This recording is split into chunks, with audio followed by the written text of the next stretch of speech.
Oops.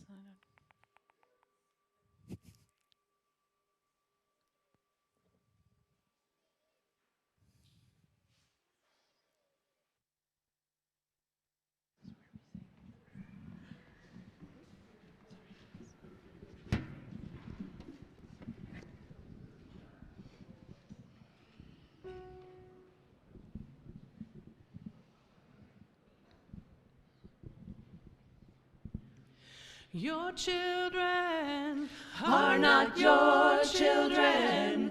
They are the sons and the daughters of life's longing for itself.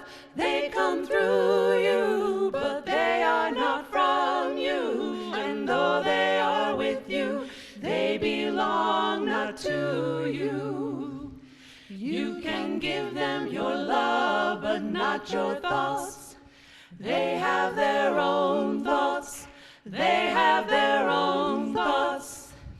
You can house their bodies, but not their souls, for their souls dwell in a place of tomorrow, which you cannot visit, not even in your dreams. You can strive to be like them, but you cannot make them just like you. Strive to be like them, but you cannot make them just like you.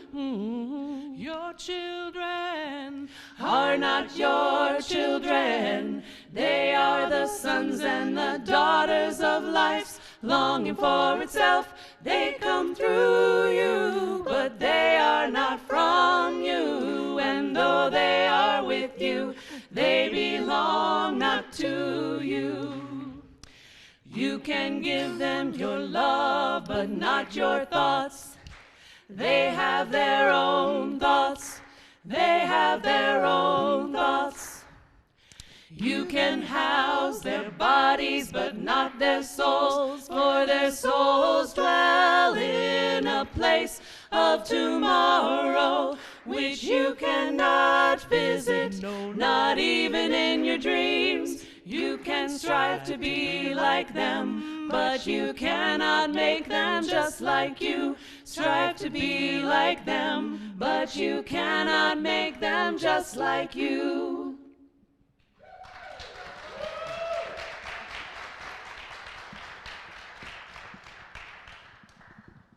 The words to that last piece come from the 1923 Khalil Gibran book, The Prophet. And interesting how almost 100 years later, how relevant those words feel. And the piece was set to music by Isaiah Barnwell of beloved group Sweet Honey in the Rock.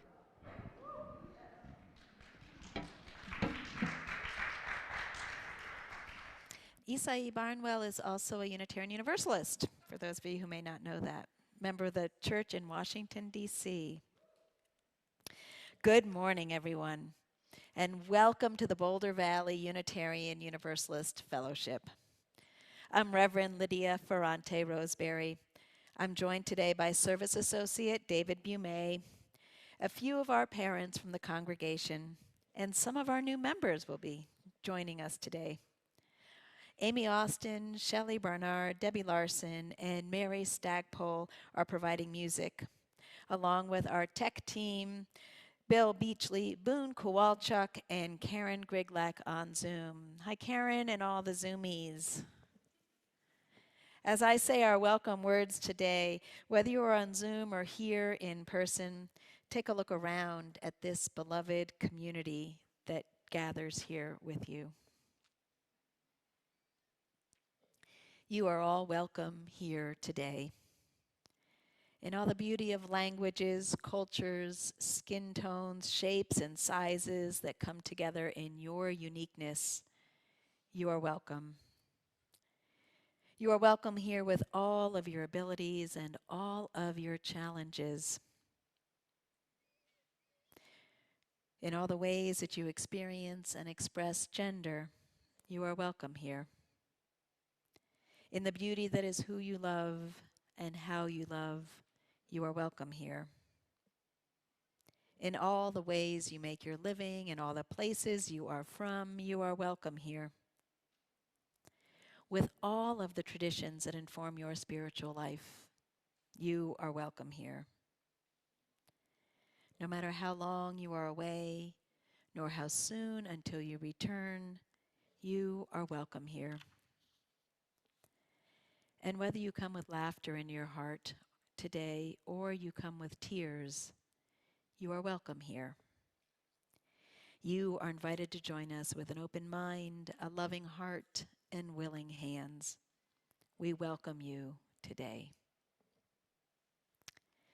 We acknowledge that the land surrounding us is the stolen territory of the Arapaho people, and that many tribes roamed freely on this land for millennia before the arrival of white settlers. And we commit ourselves here to being a center for spiritual exploration and justice making, and to anti-racism and anti-oppression work within and beyond our congregation.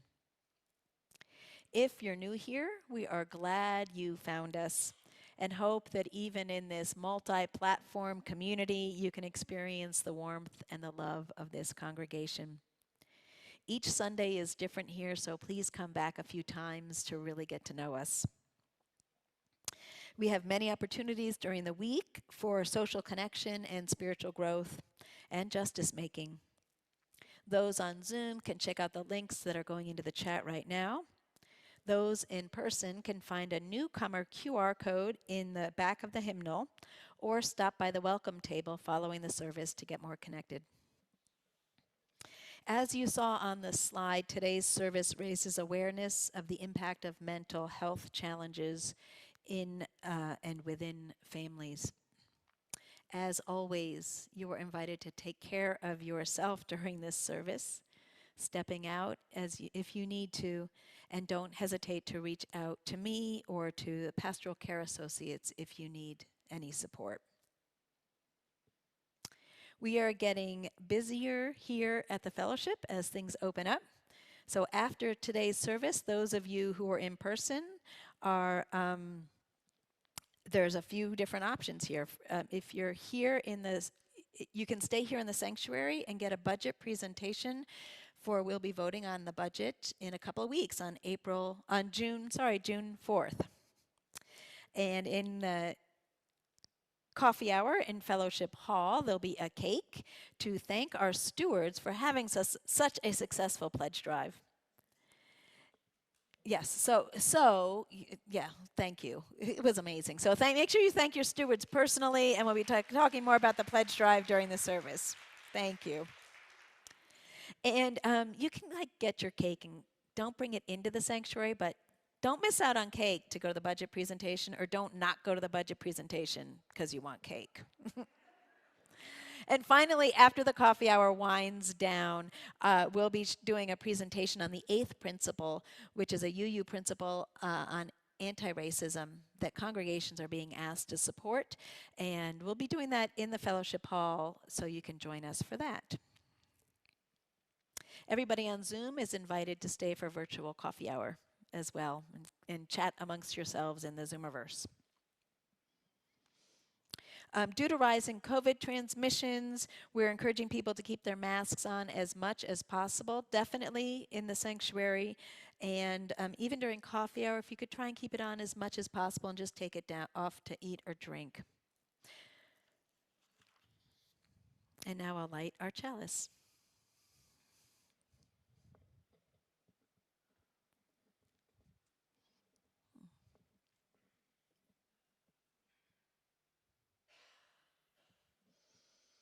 If you have a chalice at home, you can light it with me and put in the chat the name, chalice lit in, and the name of the town you are Zooming in from.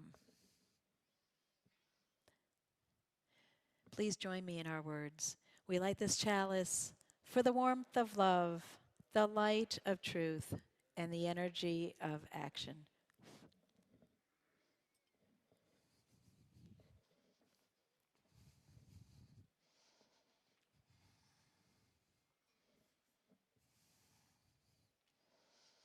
And now I'll sing our bowl again and invite you to allow the bowl to center you and connect you to this gathered community.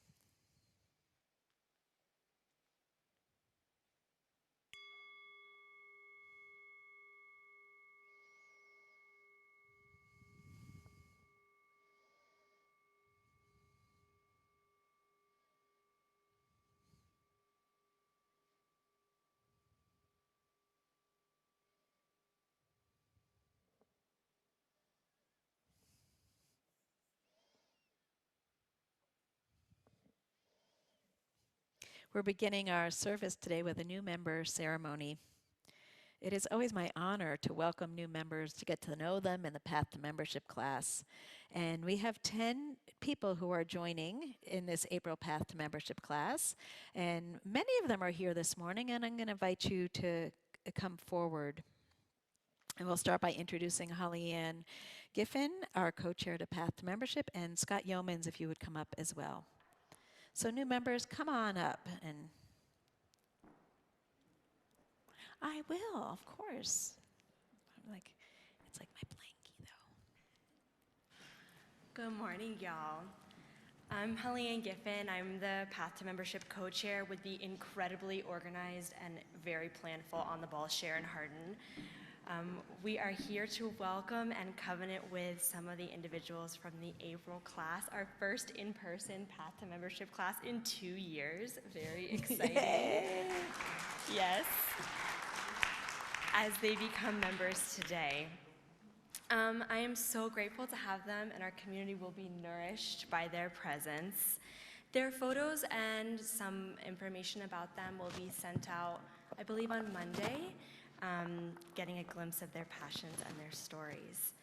So please join us now as we officially receive them into our fellowship through the covenant. And we need the mic. Which mic is it that we can use? This one. Perfect.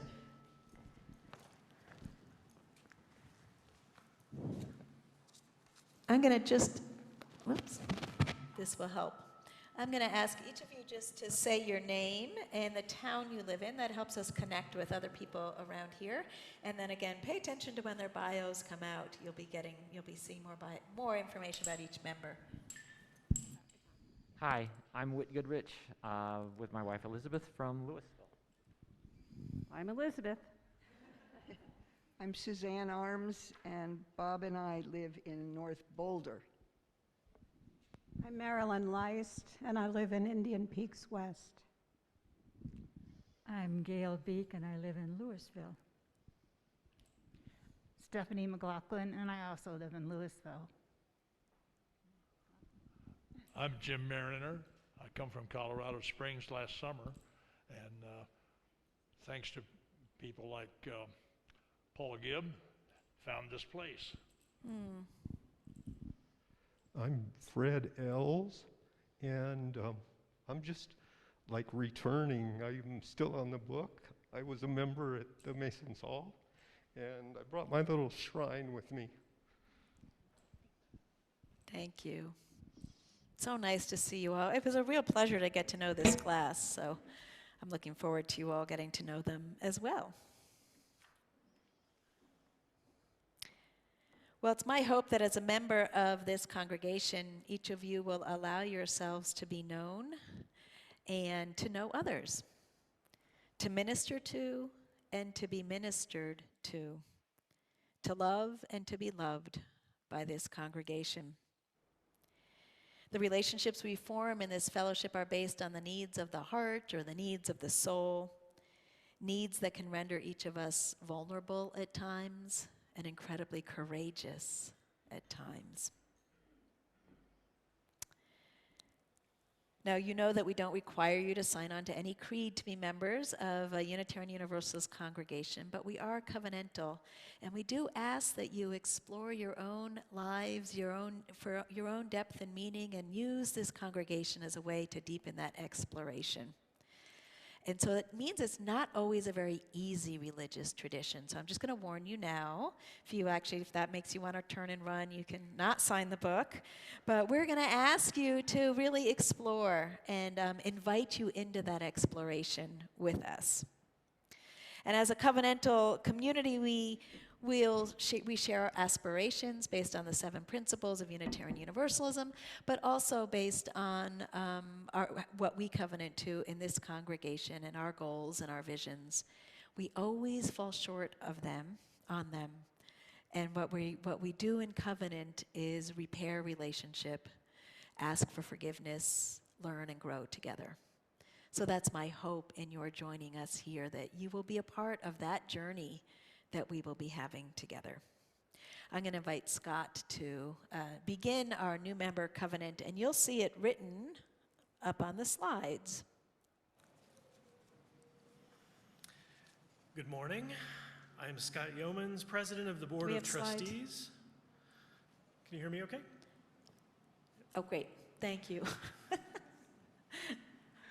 On behalf of the board, it is my privilege to welcome you as the newest members to Boulder Valley Unitarian Universalist Fellowship.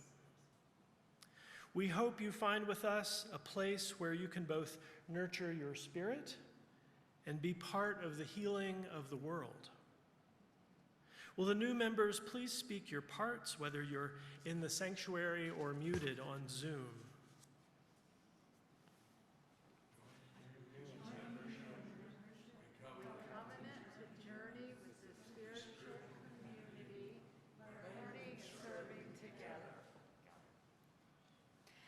Ours is a religious community which honors the past, envisions the future, and lives with passion in the present.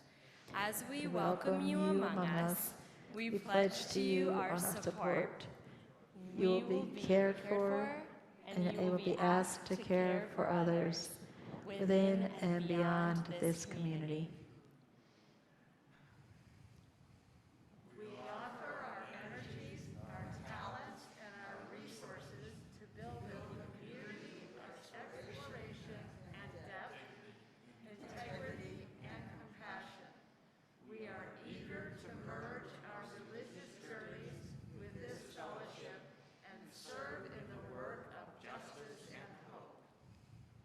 Today, we rededicate ourselves to our vision of bringing love and reason to life and building a just and compassionate world.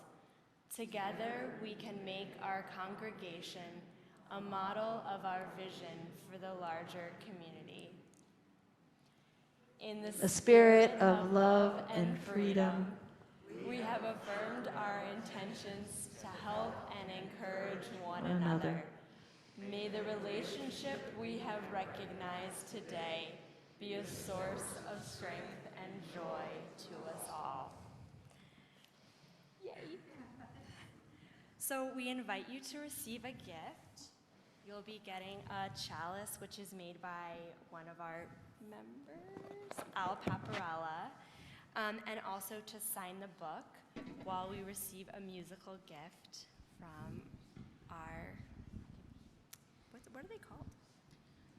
Our musicians. From our musicians. So come on over this. So if y'all will come on over this way. I will be your standing stone. I will stand by you. I will be your standing stone. I will stand by you. I will be your standing stone. I will stand by you. I will be your standing stone. I will stand by you. I will be your standing stone. I will stand by you. I will be your standing stone. I will stand by you. I will be your standing stone. I will stand by you. I will be your standing stone. I will stand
Today we're engaging the tender topic of mental illness and neurodiversity, especially amongst children and youth, and its impact on families and parents in particular. Years ago, a friend of mine who was witnessing my struggles of raising a neuroatypical child sent me a Huffington Post article. I have since passed it on to many, many people, to parents raising kids with special needs, and to those like my friend raising more typical kids. I've invited a few other parents to join me in this reading. Will those parents please come up and join me right now? As you're coming up, I will mention that the only challenge I have with this article is its title. It's called 10 Things Parents of, quote, Normal Kids Should Know. And so it was written probably 5 or 6 years ago. Language is changing, so I prefer to use the word typical in my language. Some of the folks have changed some of the wording for that as well. The article is written by Jamie Engeldew, and she is a columnist for the Wild Word magazine. If you met my kid on the street, she writes, you would think she is perfectly normal. Charming and witty, in fact. What you don't know is that she has spent her young life struggling with disabilities and illnesses that you can't see. Many children who suffer from depression, generalized anxiety disorder, which is not the same as teenage angst, ADHD, executive functioning impairment, ODD, dyslexia, sensory issues, and or on the autism spectrum can pass for, she writes, normal. And their symptoms are attributed to bad behavior or everyone's favorite, bad parenting. It's not that simple. Here are some things parents of neurodivergent kids want you to know.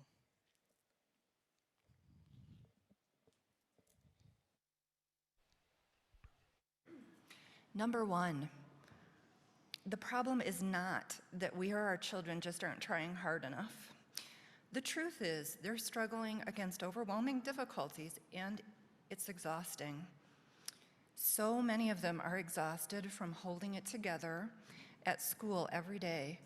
Many are good at compensating, and they work very hard at being normal, typical or neurotypical. But when they get home, it all goes to hell, and they fall apart spectacularly. And sometimes I do too.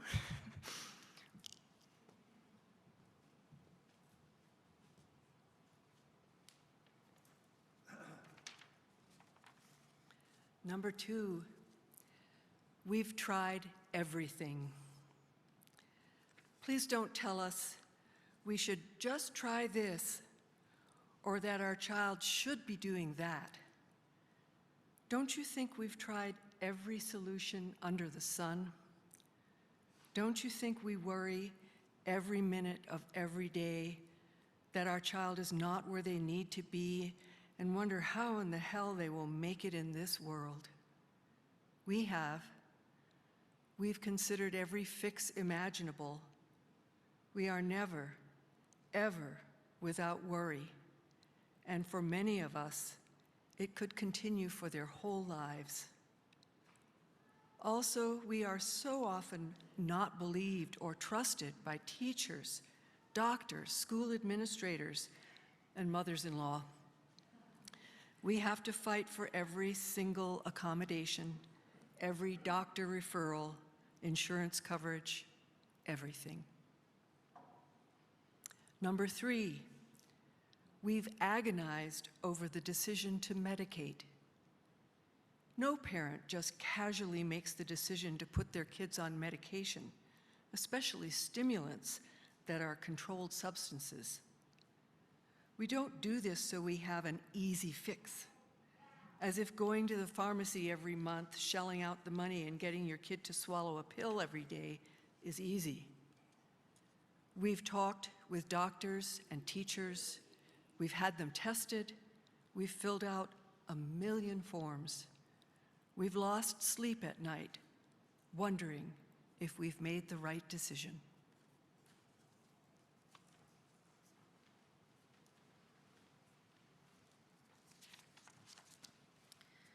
Number 4, natural consequences do not work like they do for typical kids. A kid on the autism spectrum will not necessarily eat if they are hungry enough. A child with anxiety will not necessarily learn from their mistakes of forgetting their homework. Instead, they will most likely give in to all of their anxieties and insecurities and just give up completely, berating themselves for being such a failure. It might look like we're coddling our kids. It might look like we're indulgent helicopter parents, but it is just not that simple. We can't always just let our kids have free play and learn to resolve their own conflicts because they don't react and learn like normal kids do.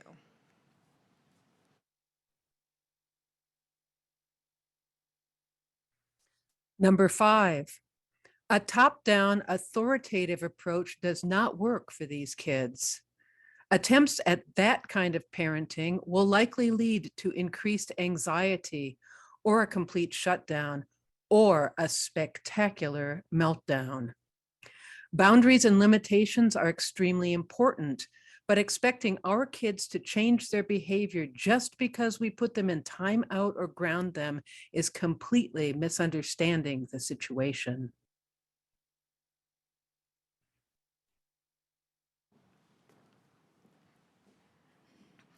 Number 6, there are hours upon hours upon hours of unseen coaching going on behind the scenes that you don't see. The author says so much work goes into trying to train their brains to be able to handle their condition and get on in the world. In the author's case, it was hours of cognitive behavioral therapy to learn to deal with anxiety and not shut down. Hours of talking to the daughter through anxiety attacks and depressive episodes. Personally, my husband and I have picked up my son from after school, watched other kids go home to play or go to karate. When my son goes to therapy for behavioral and social skills during his after school and summer breaks.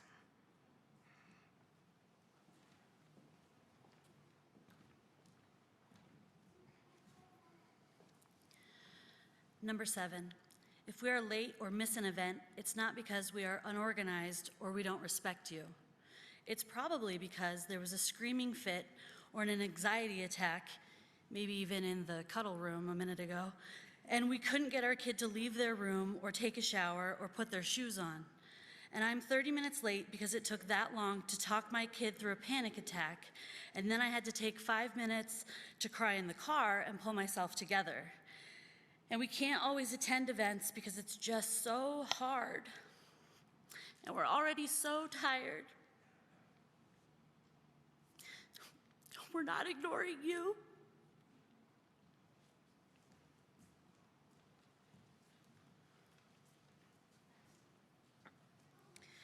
Number 8, it's never ending. We can't just hire a babysitter, drop our kids off at camp, sign them up for group sports, let them have the freedom of a normal kid their age. Every decision is fraught in some way. It's relentless, and we're always just waiting for all to fall apart again.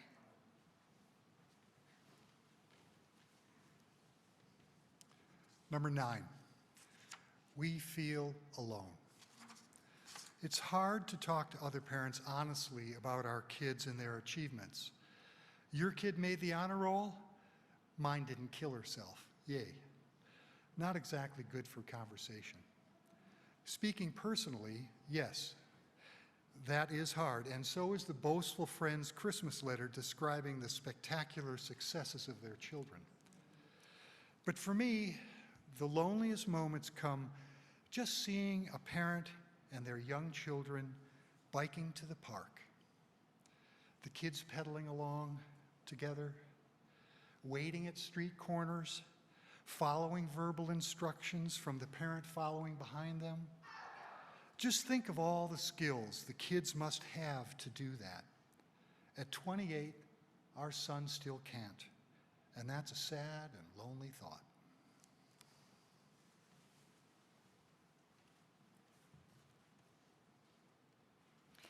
Number 10, our kids are often excluded and have trouble making and keeping friends. And it breaks our hearts over and over again.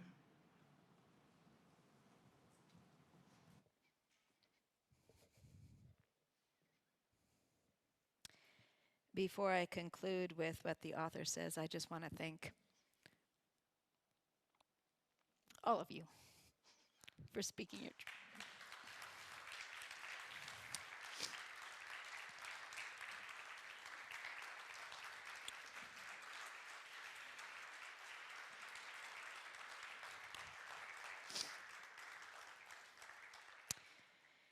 The author concludes, "So please, when the judgmental voice in your head, I have it too," she says, starts telling you that parents these days just can't handle their kids, pause. Let there be a kinder voice that reminds you that we can't know what's going on in people's lives, and we are all doing the best that we can. We are carrying a heavy weight, and we need help with the lifting, not the additional burden of judgment.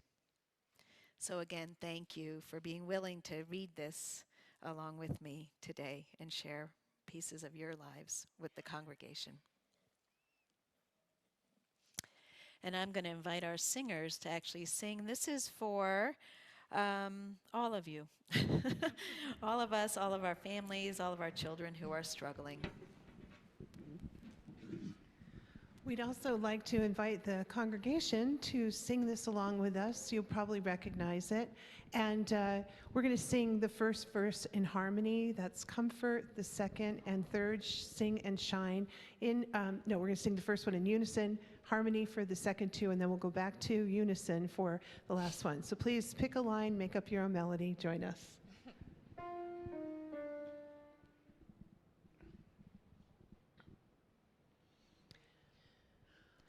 Comfort me, comfort me, comfort me, oh my soul. Comfort me, comfort me, comfort me, oh my soul. Sing with me, sing with me, sing with me, oh my soul. Sing with me,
Each week, we remind ourselves of the abundance of our lives and this community by giving half our plate away to those organizations that share our values.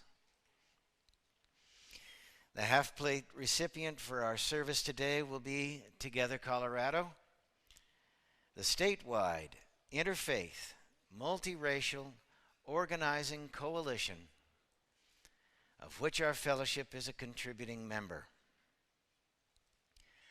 Our Boulder Valley Community Action Network works closely with Together Colorado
justice to this world, and for Together Colorado, we dedicate our offerings.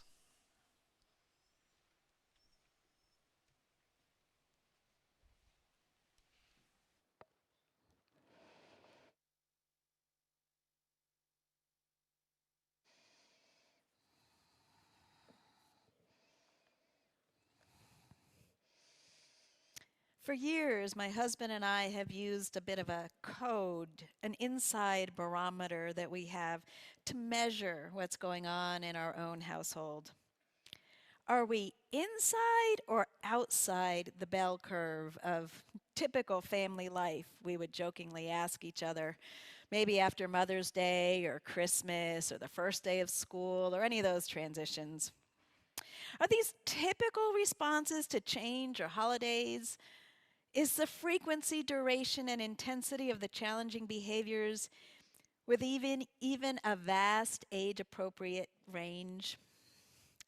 Our journey from having a spirited toddler to looking at sensory integration issues and the impact of early infancy adoption trauma and attachment issues to mental illness and a high-functioning autism spectrum disorder has been a long, slow process, cycling between challenge, grief, acceptance, and resilience, and then back again.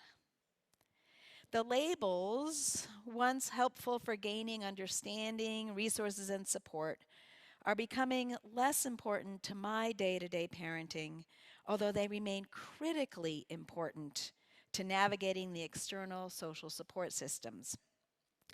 Without going too far into it, I want to share what my understanding is how some of the things are distinguished between what would be considered neuroatypical or neurodivergent and a mental health disorder.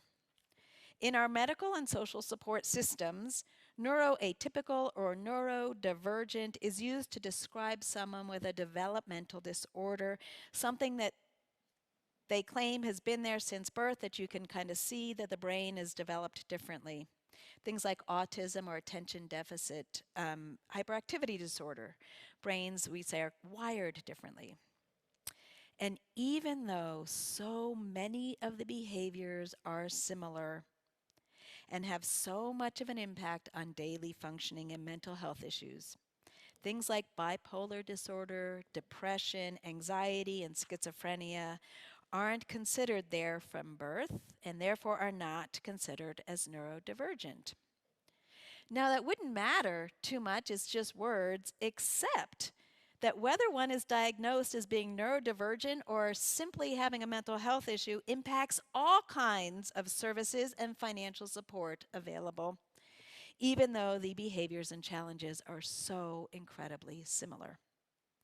It makes for a myriad of testing, parental advocacy, and bureaucracy to untangle, which even for a highly educated person like me can be totally confounding. And it's honestly my hope that over time we begin to lessen some of these distinctions so that the behaviors that cause the challenges are treated equally in medical and behavioral health institutions. Now, I'm finding that in my own family system, I'm best off when I focus more on love than on labels, more on deep listening to the sentiments that are communicated by the behaviors, rather than valuing whether they are right or wrong. I recently heard something related to something completely different that stuck in my head so profoundly. It was a poet who was quoting saying, "Anger is a sign that things aren't safe yet." And having a child with aggression, I have to keep going back to that's a sign that things aren't safe for my child. I'm focused more on maintaining my own self-regulation through therapy, social support, and spiritual practice than trying to control other people's behaviors. That's on my best days. And amidst the challenges, there actually are many, many gifts. One is a deeper understanding of the impact on a whole family when one person lives with behavioral challenges that impact daily functioning. And a deeper humility and compassion for all the times that I fall short of my highest aspirations of myself as a parent to both of my children. And I guess that happens, my sense of humility comes up about daily. Over the years, I've had to broaden my assumptions of what a typical family is. And now with the mental health crisis before us, especially among our young people, that bell curve is being completely reshaped. Even within this congregation, I had no problem coming up with a list of parents to read this Huffington Post article and continued to recall more families in this category as the week went on. The national and statewide statistics are staggering. Let's just look at suicide, the most tragic results of mental health issues and neurodivergence. According to the National Institute on Mental Health, suicide is the second leading cause of death for adolescents and young adults between the age of 10 and 24. Second only to unintentional injury.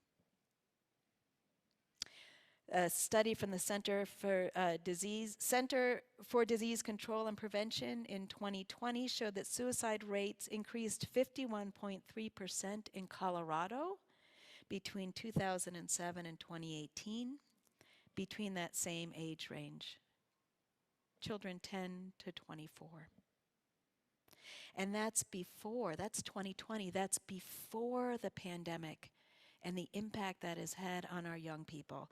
That's before the trauma to this community of the Boulder shooting, the Boulder King Super shooting and the climate crisis related to the Marshall Fire. That's before all that. People say children are resilient, and I want to believe that, but I also know they don't have the skills and the wisdom and the tenacity to know that they can make it through things the way we do as we get older. It's a crisis, and I'm really grateful we have this Mental Health Awareness Month and a congregation that's so committed to this work. Ann S. Mueller is a professor of sociology at Indiana University, and she recently spoke at a mental health partner discussion about adolescence and suicide. She shared about the complicated nature of suicide and how understanding the social context of suicide are essential in its prevention.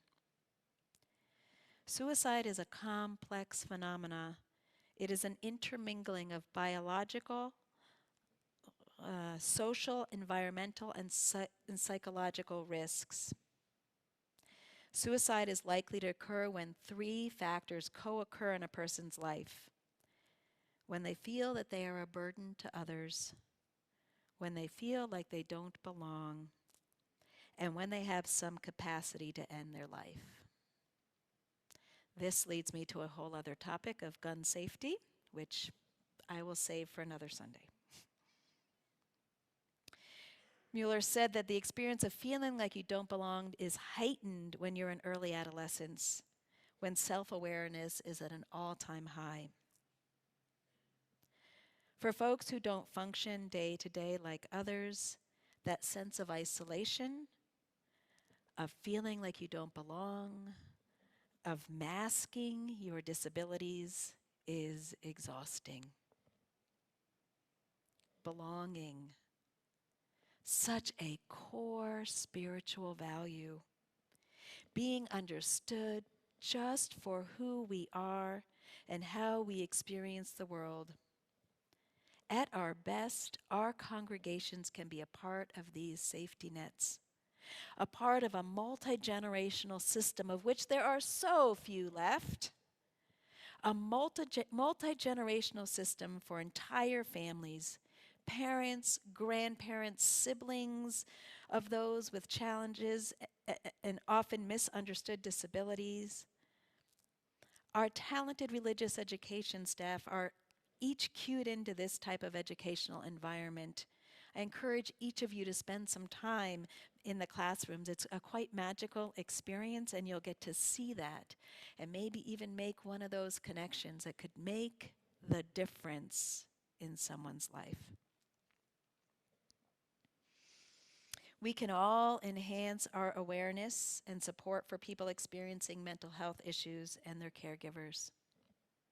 It is one of the ways that we can practice the radical inclusion that is inherent in our UU values. Practicing the inherent worth and dignity of all people necessitates a deeper understanding of the challenges people face and meeting everyone with a radically inclusive love. Be kind to everyone you meet, for you never know the hidden struggle of another person. In her book, Welcoming Children with Special Needs, a guidebook for faith communities, Unitarian Universalist religious educator Sally Patton quotes Mike Green, a man who was supporting a woman with multiple disabilities through his congregation. And he wrote, "Inclusion is a spiritual practice. It is a practice of the heart. You have to do it to get it. I'm realizing more and more that inclusion is not something primarily learned through the mind, but something discovered through intentionally putting oneself into structures that foster experiences of valuing difference." I gain hope, personally, I gain hope within the life of this congregation.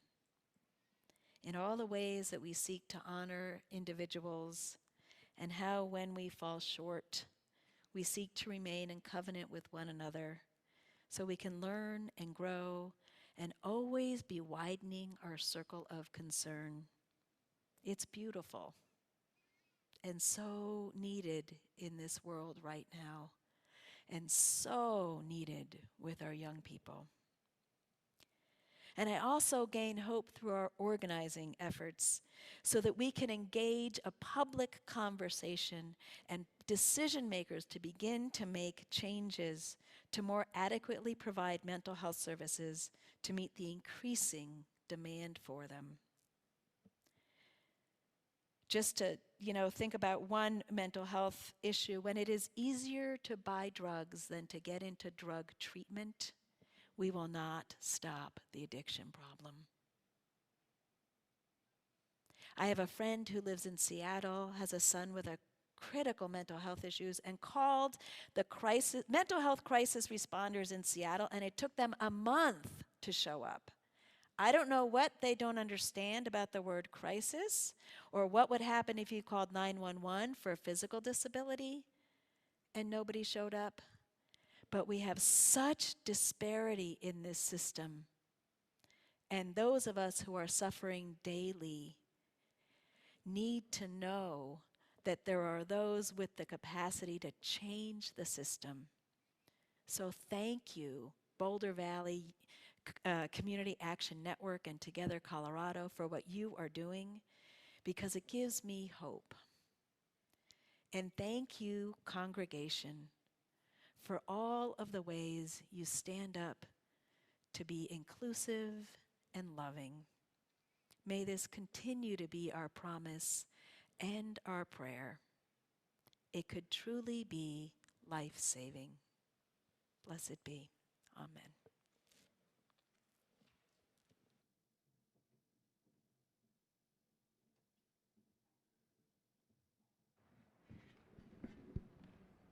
So this is another opportunity to sing together. Hymn number 1053 in the Teal book. We're going to sing How Could Anyone. You could sing along or not, and you could also rise in body and spirit or not. Teal hymnal 1053.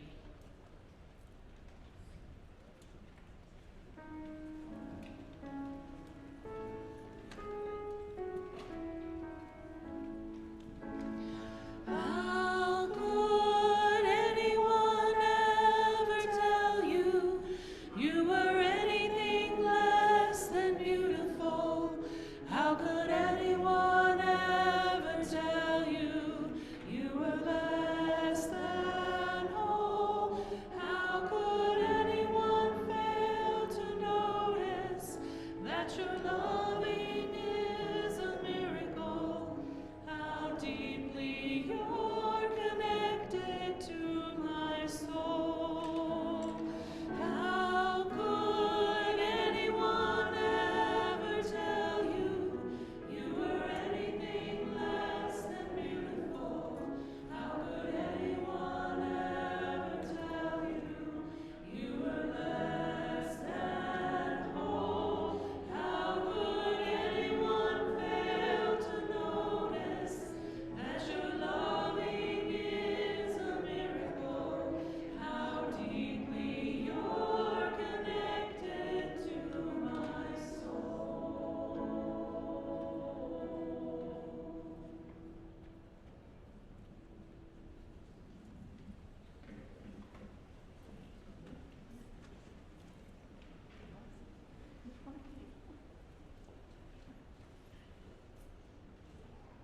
Now is the time for our community connection, our time of sacred sharing.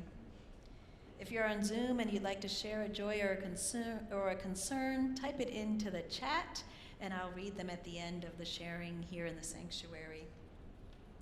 And David will add a stone into the waters on your behalf. If you're here in the sanctuary today, you can come up on the right side here and speak into the microphone, holding it like a rock star. Share your joy or concern, and then add a stone to the waters, or add one in silence if you like. And wherever you are, please tell us your name and where you live when you share.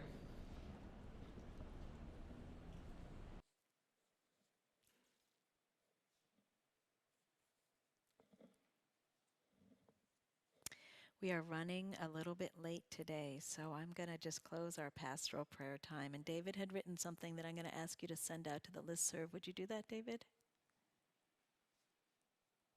Did you catch what I said?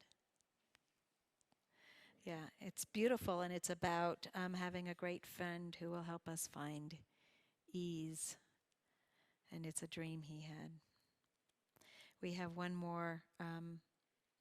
So my prayer for all of us is that we may experience the kindness that we need in our most vulnerable moments, and that we may have the courage to open our hearts wide and wider still to bring that inclusive love to people who we don't know. We may not know how badly they need it. Blessed be. We have one more piece of music for you this morning. This is a piece of music from Aaron Accurso, who is Tanya and Frank Accurso's son, and he is a composer. This is called the Mental Health Song.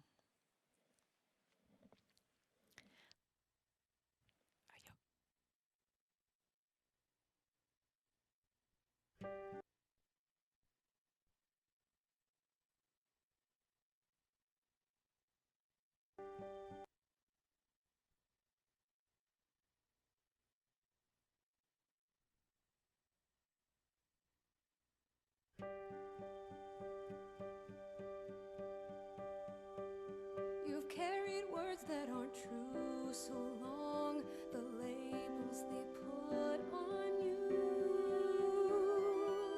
You've gotten lost in these storms of thoughts and forgotten the way to break through. Erase them one by one, you're not who they decide.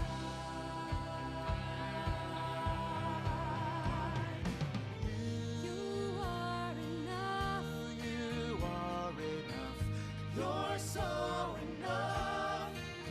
It's unbelievable how enough you are. You are enough. You are enough. You are enough. You've let them write who you are so far. They're wrong. You are up to you. You've gone adrift in a sea of doubt and forgotten the love that you knew. Write your life in bold. There's no reason to hide. No reason to hide. You are enough. You are enough. You're so enough. It's unbelievable how enough you are. You are enough. You are enough. Let the light come in and find a home in you. Let the light multiply with everything you do. You are enough. You are enough. You are enough.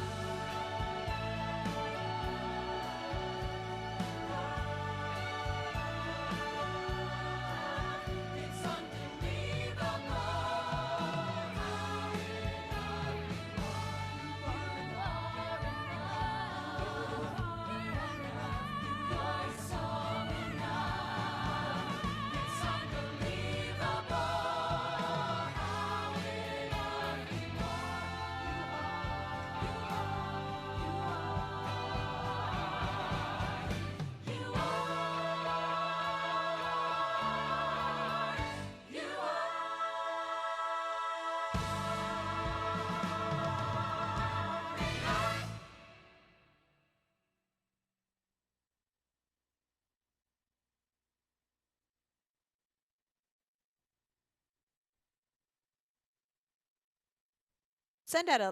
I will send out a link with the whole piece. It's an amazing choral piece that I hope everybody can watch.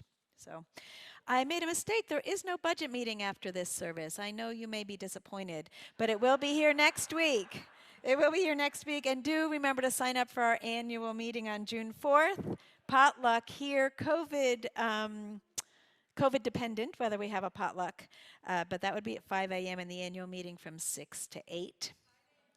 Let's make it at 5 p.m. instead.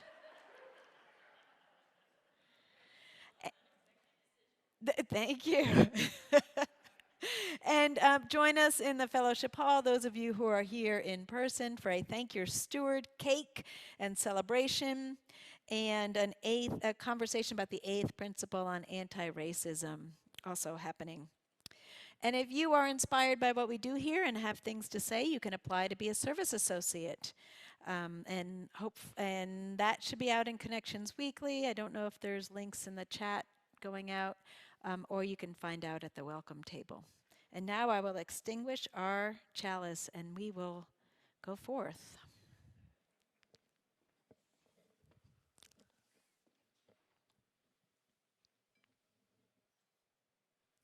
We extinguish this chalice, but not the warmth of love, the light of truth, or the energy of action. These we carry in our hearts until we meet again. May we go forth being kind to everyone we see, for we never know the inner challenge of another being. Let us go forth in love. Blessed be.